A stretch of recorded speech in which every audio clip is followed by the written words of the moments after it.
Hello, I'm Ros Atkins. On this week's World Have Your Say, we're going to talk about Nigeria. There are two stories getting a huge amount of attention inside and outside of the country. Those strikes over the cuts to fuel subsidies, they very much continue, and the leader of Boko Haram, the Islamist group in the north, says the attacks on Christians are going to continue. Now, there are some of you watching who will be directly affected by these stories. Many more of you will have comments and questions about them. Either way, you can get in touch all the usual ways. We try and assess the state of Africa's most populous nation. We're live from London talking about Nigeria. Let's get the conversation underway.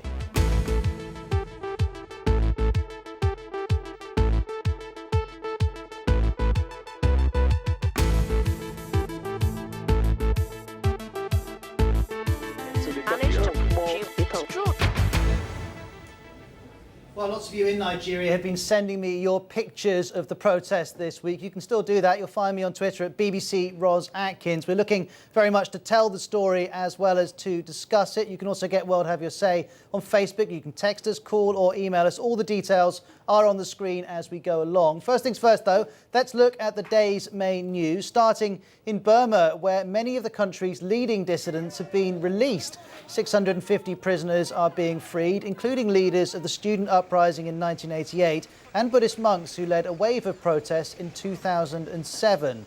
Pakistan's parliament is to vote next week on a resolution in support of the democratic system. This amounts to a vote of confidence in the Prime Minister Yusuf Raza Gilani and coincides with growing public tension between his government and the powerful military establishment. Thousands of Iranians have attended the funeral in Tehran of the nuclear scientist Mustafa Ahmadi Roshan, who died in a bomb attack 2 days ago. The mourners shouted slogans against the US and Israel, which Iranian leaders have blamed for the killing. The court in Oslo has ordered a new psychiatric evaluation of Anders Breivik. He killed 77 people in twin attacks in July last year. As you'll remember, an earlier test found him to be legally insane, but that judgment was widely criticised. And as we're about to discuss, a fifth day of protests are being held in Nigeria against the government's removal of a fuel subsidy, but unions say they will be suspended over the weekend to give negotiations the best possible chance.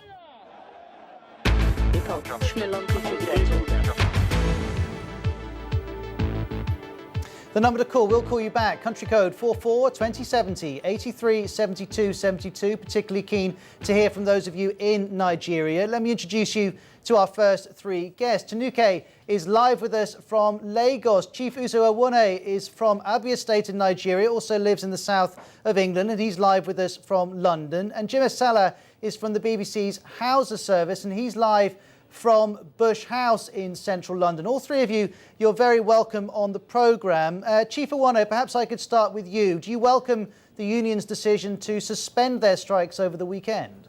That's in order. Thank you, Ross. And I'd like to take this opportunity to commend the Nigerian people for asking for their rights. And it's a timely thing if they choose to, give the weekend a little break for them to all restock and then reflect on the whole situation so far. And Tanuke, what about you in Lagos? Are you glad the strikes are stopping this weekend? Firstly, it's not really about we going on strike for the fuel subsidy. So it's more to fuel subsidy. Basically, I'm still not happy about the fact that the union is about to call off their strike because they still don't understand what the Nigerian people want. Okay, so that's both of your reaction. By the way, it's worth adding, the unions have said if there's no deal with the government, the strikes will be back and even bigger and stronger on Monday. Let's bring in Jimmy from the BBC Hausa service. How have your listeners been reacting to this? Yes, Ross, there have been so many responses. We have had several emails. One from Sufianu Gumel Zongondera says, we welcome the move by the unions to suspend the strike. And Ibrahim in Kano says, I hope the unions will not connive with the government to betray us. Ross, quickly, these are some of the responses to the announcement by the unions. And Jim, as we're hearing from you, we're seeing pictures of some of the protests in Lagos. Chief Awone, I wonder though, where do you stand on this? Do you think the unions are right to demand the subsidy comes back? Well, the unions are making the demand for the people for what they think the people can live with. The whole manner in which this whole subsidy issue has been handled is shoddy on the part of government. But it's giving room now for people to really, think and reflect deeply. And it's also now come to make Nigerians to question more how the government runs their affairs. And it's a good thing that, it's a new reawakening for all sides, both the government and the people, so that at least we'll be able to, get the country on a right path. Clearly, it's very indicative that I think the government did not quite think through these issues carefully and in the manner in which to have handled it.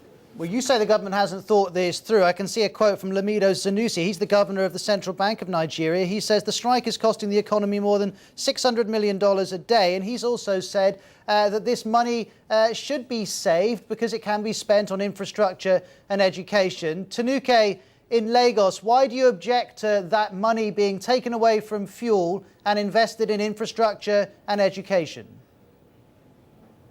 That's a lie, actually, because basically, if the government is really, really for the people, they would listen that this is the only thing they have to give the people.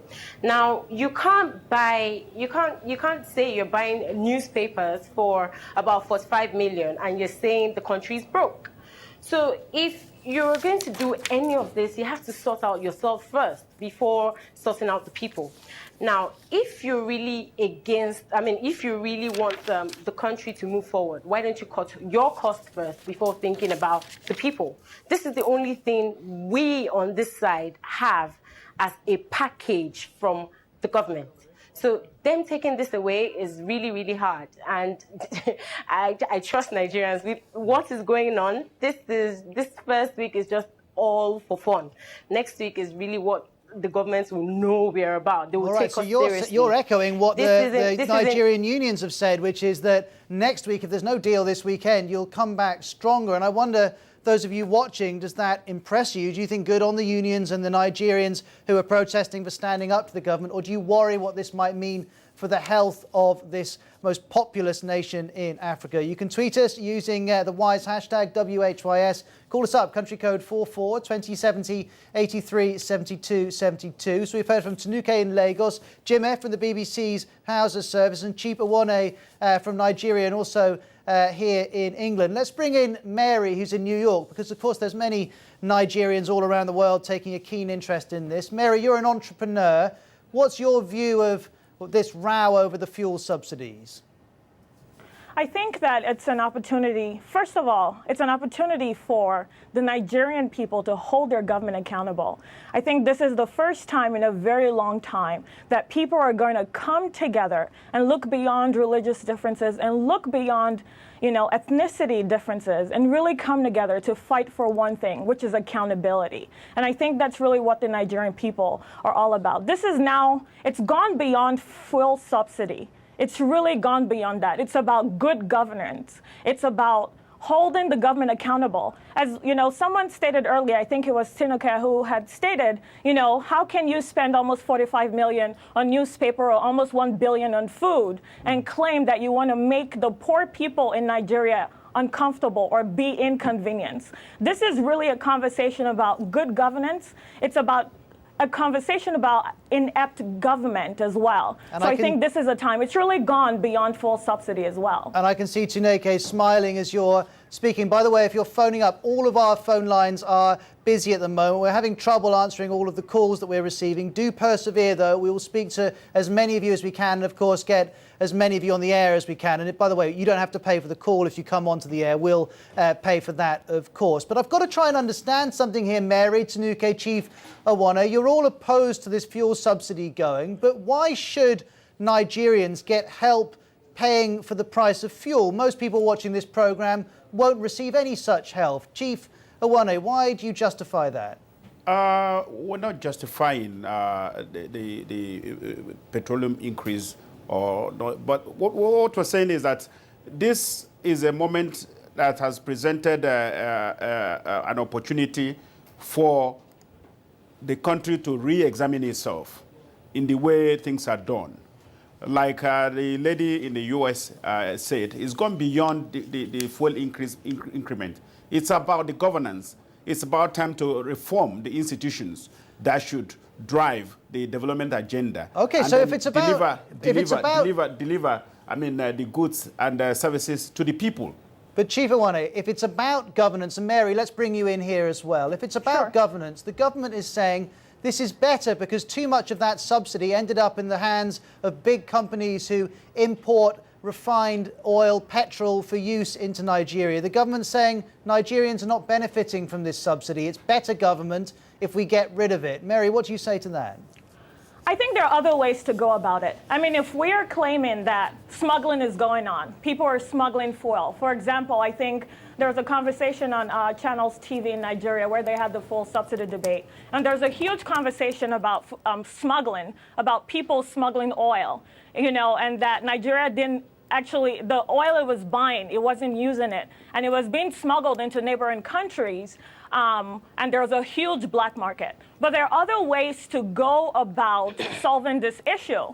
You know, making the poor people suffer is not the way to go. I mean, I think the full subsidy issue just brought about deeper issues which are rooted in government. You know, if you're asking someone who makes about 18,000 naira to spend half of their salary on fuel, just going back and forth from work, you know, or having them pay for food, how are they going to pay for other costs? You know, so we're saying smuggling is a huge issue here, and people are smuggling oil into a neighboring country. There are other ways to deal with the issue. Okay, so you're saying deal with it in another. Suffer. You're saying deal with it in another way, Mary. You can't see this, but Tanuke is reacting as you speak. Go ahead, Tanuke. Okay, hello. Yeah, hi. First of all, we all know the government, this particular government, are all about lies. Every single one of them has been telling a lie. Now, how do you tell someone the fuel of this country has been smuggled or is being smuggled when we have about 40 roadblocks from Badagry Expressway to the outside the country?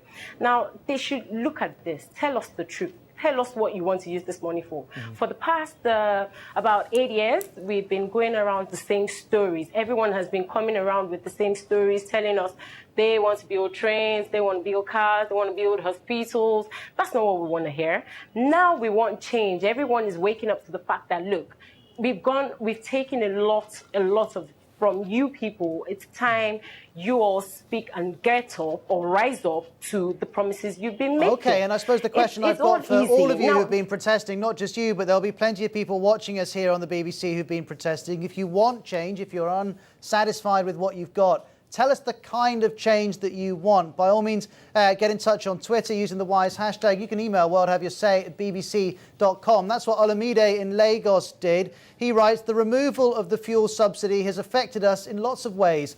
There's an increase in almost everything. Fuel pump price has gone up by almost 120%. It's affected transportation, and this has led to an increase in price in all commodities. It is worth adding it hasn't affected oil exports at the moment. Oil makes up in the region of 80% of the Nigerian state income. And at the moment, export levels and production levels have been unaffected, though the government says it's worried it won't be able to maintain that. Now, we're going to break for a couple of minutes for some of you, but wherever you're watching, if you're interested in Nigeria, stay tuned to the BBC.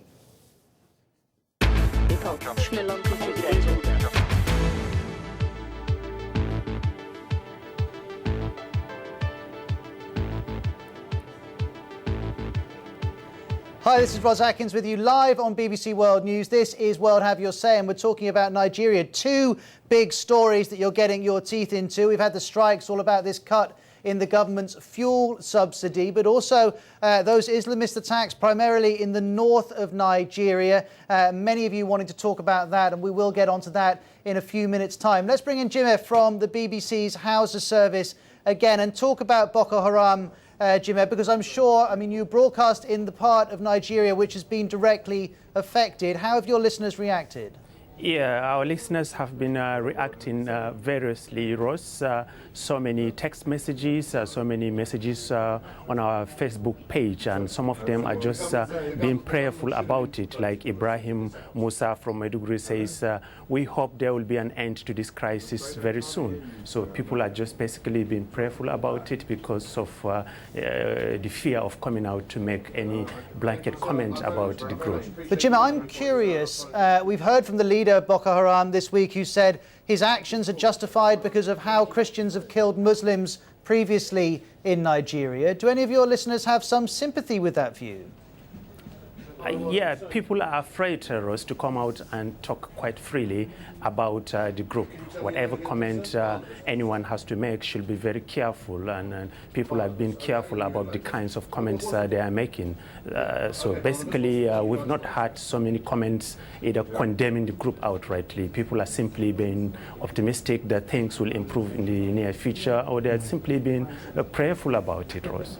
Jim, thank you very much indeed. By the way, if you speak Hausa and want to get your news in that language, go to bbcworldservice.com and you'll very easily find your way to the BBC Hausa page. Of course, if you'd rather comment in English, you can go to facebook.com/World Have Your Say.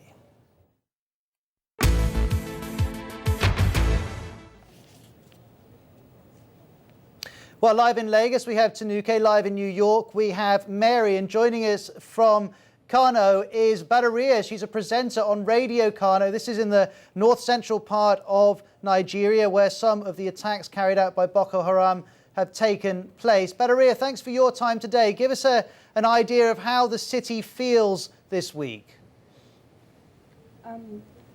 Honestly, there is a lot of crisis here in Kano, more especially about the fuel subsidy removal by the President of Nigeria on the 1st January. And protests took place in Kano from Monday to date. And at the same time, people are really scared because of the gunshot during the protest, especially on Mondays and Tuesdays. A lot of people are injured, and like 3 have been killed here in Kano.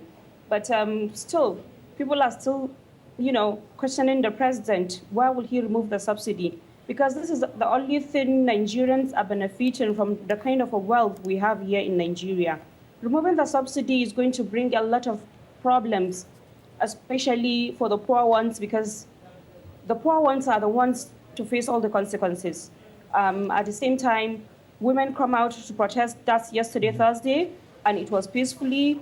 And people really come out to show their concern, because we are looking at it as this is our right. We really have to come out and fight for it, because during the time of General Sani Abacha, he removed the subsidy, but he made a mention of what he's going to do. That's the PTF. They do roads, bed and beddings for the hospitals, drugs, bridges in Nigeria. But to be Badaria, I apologise for interrupting, but I think it is worth reiterating that the Nigerian government is not saying it's taking away this subsidy and not going to give it to the Nigerian people. It's saying we will spend it on other things. And by the way, if you're watching and thinking, where is the government in this discussion? We're hoping an advisor to President Goodluck Jonathan will be joining us if we can get through to him on his phone. Now, Mary and Tanuke, you've been listening to Badaria in Kano. Mary, I wonder if you have a question for Badaria about the violence that is being experienced in that part of Nigeria. Sure. I think... Mary, go ahead. Okay. I would like to ask how are people coping? Because I know worldwide, within Nigeria particularly, people have been really careful. They've been making every effort to be peaceful.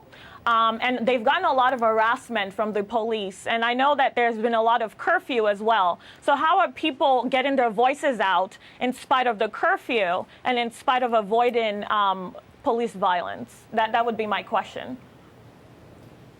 People still come out, but it's just that there's not a lot of people in the roads. At the same time, the curfew is only for 6 p.m. to 8 a.m. in the morning. And at the same time, people are really suffering because there are a lot of people that doesn't have the means to buy a lot of foodstuffs to keep for the family. Some really had to go out to look for the food for the family to eat for the day. And now that it's like people are really tight, we are all indoors. Nobody goes out. At the same time, the harassment of the police, I look at it as they don't want something to happen like to take it as far as we can think of, because here in Kano, we really do it peacefully, and the police come out, they join us all together to do the protest, but I don't think people are really scared to come out and talk. They are only staying indoors because if you come out, where are you going to go? If you have a shop, the shop is locked, no market, no offices to go, then people have to stay indoors. So do you think that the strike is effective with the curfew that's been implemented? The strike is really affecting almost everybody. Almost everybody. I'm asking if it's effective with the curfew. The effectiveness. I don't get. I'm asking you to describe the effectiveness of the strike with the curfew. Meaning, is government using the curfew as a way to paralyze the efforts and the movement of the people? Exactly. Government are using the curfew because they don't want it to go further. Because now that during the protest, like I told you, there's a lot of gunshots, people are injured, even if there is no police. Because almost 75% of Kano people are out. So the place is so chipped up that it has to be a curfew for people to cool the temper.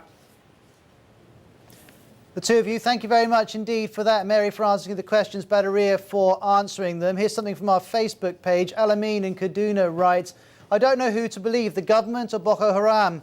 The more you know about Boko Haram, the less you understand. Some people now believe that Boko Haram is an agent of the government. I'm absolutely certain the government would refute that. If you're calling up, we appreciate you getting in touch. We'll get as many of you on the air as we can. I can see calls coming in from Nigeria, Sweden, India, Trinidad and Tobago, Norway, the UAE, Bangladesh, Saudi Arabia and Finland. Now, I was mentioning we were trying to get through to a special advisor to the Nigerian president. The good news is that we can speak to him. Alhaji Gulak joins us live on the phone from Abuja. Sir, thank you very much for your time today.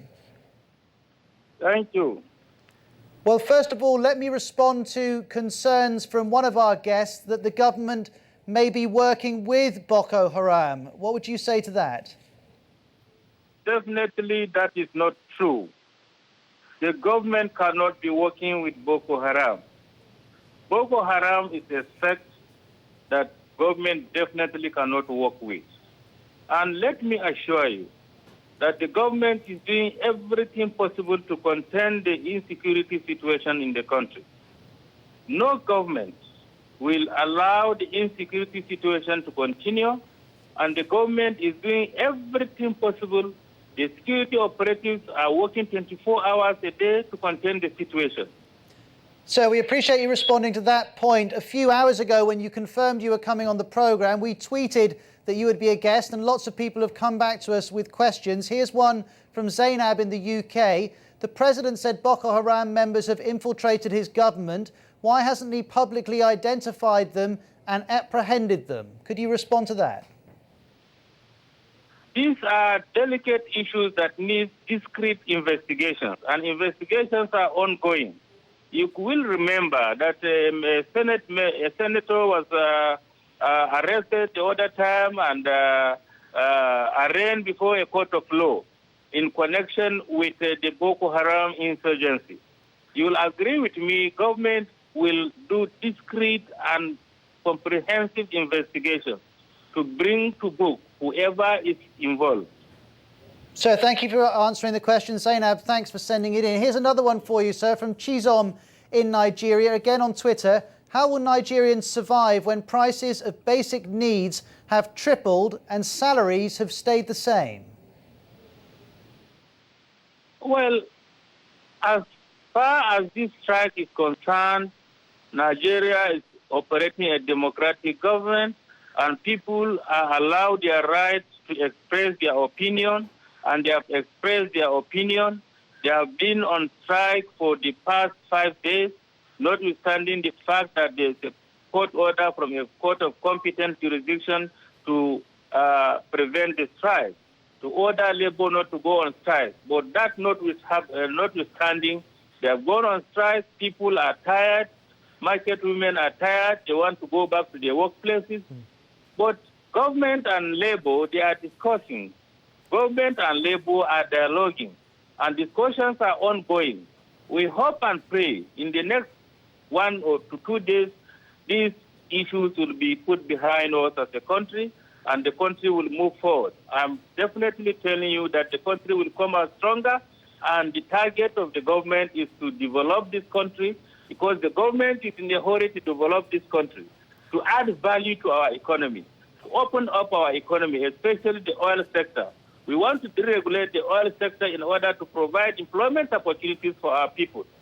We cannot go on exporting our crude oil and then import refined products. Mr. Gulak, I'm going to have to interrupt you because we're coming right up to our next news bulletin. I apologise for being impolite there, but I do need to jump in. But we appreciate you coming on and making the case of the government, saying you need to kickstart the Nigerian economy, you want to keep the oil industry healthy, and that you have Nigeria's interests and Nigerians' interests at heart. We saw some of our guests shaking their heads as you were speaking. We'll give them a chance to respond. But Mr. A.A. Gulak, advisor to President Goodluck Jonathan, thank you for your contributions.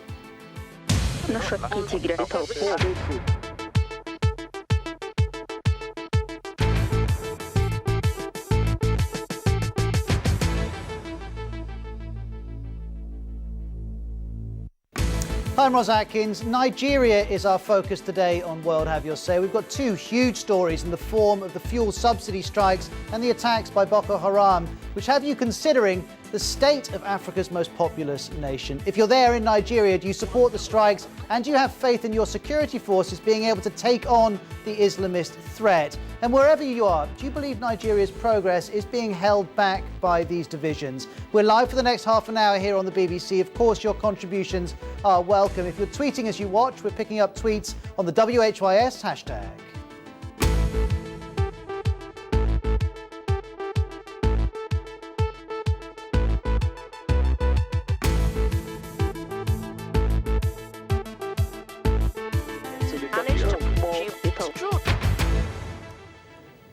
Well, we're getting an awful lot of calls from those of you in Nigeria. Please do keep them coming, along with tweeting your pictures to @BBC Ros Atkins or @BBC_WHYS on Twitter. We're going to speak to as many of you as we can in the next few minutes. If we don't get you on the air, we'll also put your comments up on the screen too. Now, just before we carry on our discussion, let's look at the day's main news, starting in Burma, where many of the country's leading dissidents have been released.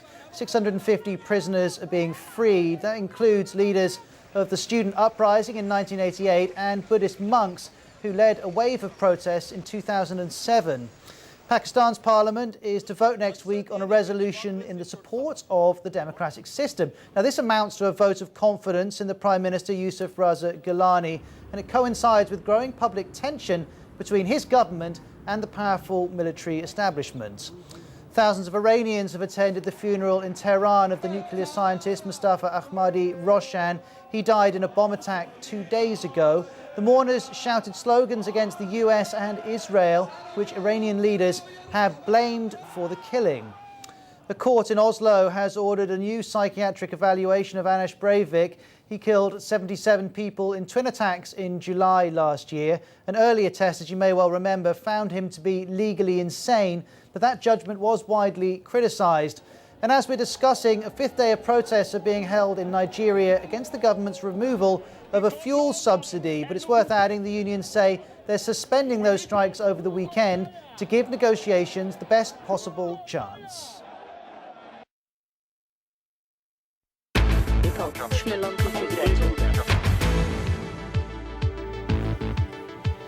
Well, I know that lots and lots of you want to respond to what we heard there from an advisor to President Goodluck Jonathan. We appreciate him coming on to answer some of your questions. If you're wondering why he's not here, it's not because we weren't able to give him more time, but he only had a few minutes in his schedule, and we're grateful for him giving us those. Now, let's bring in Mary. She's an entrepreneur in New York. Chief Uzo, who splits his time between London and Nigeria, and Abdurrahman, who's live with us from Kano. Chief Uzo, you were telling me there during the break that you were itching to respond to the government advisor. What did you make of what he had to say?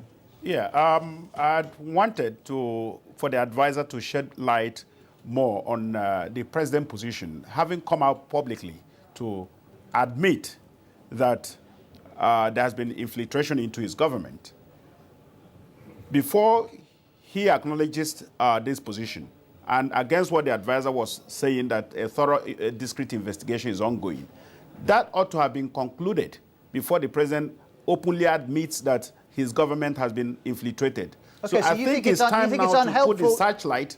The president ought to now put his searchlight around his team. Okay, so you think it's unhelpful? Let's be clear. You think it's unhelpful that he's come out and made this information public? Mary, what about you? Was it right to acknowledge that Boko Haram may have infiltrated the government? I think it's very irresponsible of the government to actually say something like that, because people are losing their lives. I mean, I think this has gone beyond the president keeping quiet on this issue. There are people who have lost their businesses. There are people who have moved away from their homes that they've lived in for several years. There are people who have gone back to the south and southeast with nothing. They've lost their family members. I think the president basically is showing that this is not a concern of his. And to respond to what his advisor had stated about creating change and creating infrastructure. I mean, I think Femi Kuti said it best at the protest. He said, when I was 13 years old, my father was fighting for the same thing that I am still fighting for at 50. Mm-hmm. Nothing has changed. So I don't think anything's going to change with the government. I think they're just all words and no action. And I think it's about time that they step up, because too many people are losing their lives. I mean, if you don't have security, how can you create good business? How can businesses succeed? I mean, this is a larger issue. Okay, you say it's a larger issue than Boko Haram or the subsidies. As you were speaking, we were seeing a little of that video statement from the leader of the Islamist group, in which he justified the attacks on Christians, saying, just look at the way Muslims have been killed in Nigeria. Gwara Manuel's watching us in Nigeria, responding to the government spokesperson. He says this Gulak man's out of touch with the situation of ordinary Nigerians, he writes. Adam is using the WHYS hashtag on Twitter. He writes, the key word in resolving the fuel subsidy confusion is compromise. And Seo emailing us, and this really echoes what a lot of you are saying. He writes, the Nigerian government is lying. The proposed savings they intend to make from the subsidy removal will end up going into their private accounts, and they'll forget about the Nigerian masses. Lots of you not trusting the government to use that saved money properly. Let's bring in Abdul Rahman in Kano, who's joining us live now. You're a businessman. How is business, Abdul Rahman? Well, business is not going on so well, but it's generally not only business. Generally, the country is not so well, I can say now. Of course, you know, with the strike, I mean, with the protest going on, no any sensible businessman will operate. Banks are locked down, markets are closed down, of course, and all the other smaller businesses have been locked under key for the past 4 or 5 days now. So businesses are not going on, and I think a lot of people are closing down their shops for them to join the protest. I personally, I think that's why I can say a lot of people did that. We closed our businesses to show our rejection to the insensitivity of the government to hike the petrol price, despite the fact that a lot of things are not working in this country. And even before the protest or the strike, I believe a lot of businesses are being closed down in Nigeria because of lack of power, lack of encouragement from the government. The purchasing power of the customers is going down by the day. It's really unfortunate to watch our country going through these kind of things. So you're painting a very, very difficult picture, Abdul Rahman, talking about how slow business is and the impact of the strike, as well as the attacks and the fear people are experiencing. Chief, I wonder if we could bring you in here, Chief Uzo. Do you worry about the long-term repercussions of these attacks for the relationship between Nigerian Christians and Nigerian Muslims? It's surely going to be divisive. Of course, it's a very difficult and trying time for the country. And what is happening now, it will take a long time to settle. Really, the country is going to be in a difficult situation, in the sense that when you start these problems of the strike and the losses, and the economy is hemorrhaging. So it is time that the country really has to brace up and then learn the lessons from this difficult past this difficult patch we're walking through now, so that we avoid the mistakes and then get it right once and for all. I think the president has got to re-examine his team and know who he should work with now to accelerate once they get through this crisis. And we're very prayerful that it should be resolved peacefully without further loss of life and damage. And the problems the ordinary people are going through daily. Chief Uzo, thank you for those comments. Of course, we're getting a lot of calls from Nigeria, but also from Turkey and Sudan, the UAE, just in the last few minutes. It's probably fair to say not a great deal of support for the Nigerian government, but what have you say isn't scientific, and there may be plenty of people out there who haven't called in who do support what Goodluck Jonathan and his team are doing. And Barnabas just called up from Lagos, very angry, saying, if Boko Haram has infiltrated the government, why has no one been arrested? Well, we heard from the government advisor, the presidential advisor, that he said this is a delicate matter and the government has to proceed cautiously. Thanks for the call, Barnabas. We appreciate it. Now, over the last few hours, many of you had been tweeting pictures to me and to World Have Your Say of the protests, and we wanted to show you some of them. This photo is of a family protesting against the removal of fuel subsidy in Kaduna State. Thanks to Ahmed Sani for tweeting that. Khalifa30 has sent us any number of pictures from Kano State. This one also another of a woman protesting in the area. And I had to say that Connie Mariam made me smile when I saw this one pop up in my browser. She tweeted me to say that a seamstress hiked up a quote for a dress which she wanted to buy after the fuel prices went up. Thank you very much indeed for all of those pictures. We'll keep on tweeting them even after the show. Now let's bring in Maddie. She's with the World Have Your Say team, which are taking all of your calls. Maddie, what have we heard in the last few minutes? Well, as you've been saying, most of the calls we've been getting have been from Nigeria, from all over the country, although we have had people getting in touch from China, Switzerland, Finland and Slovakia.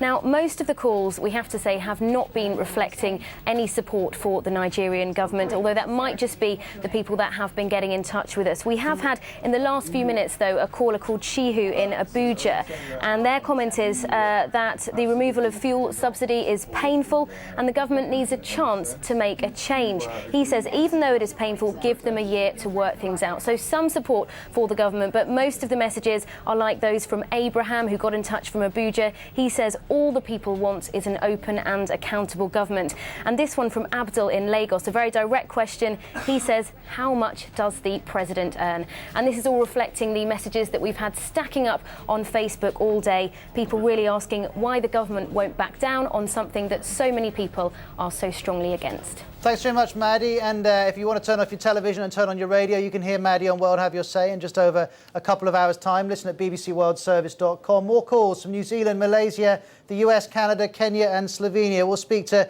some more of you here as we discuss the state of the Nigerian nation after this quick break.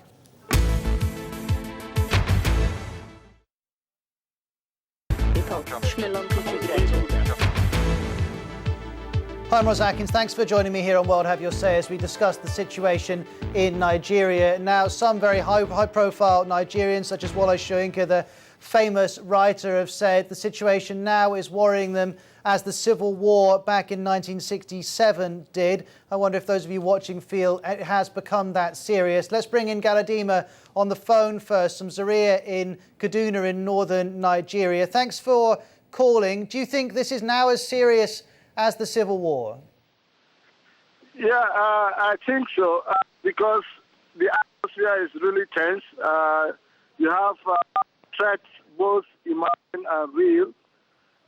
Even today, you find out that there was this text messages circulating among Christians that jihad is about to start, which is not true, really. But then you find out that this kind of thing, as the government is allowing it to move on, nothing is not being checked.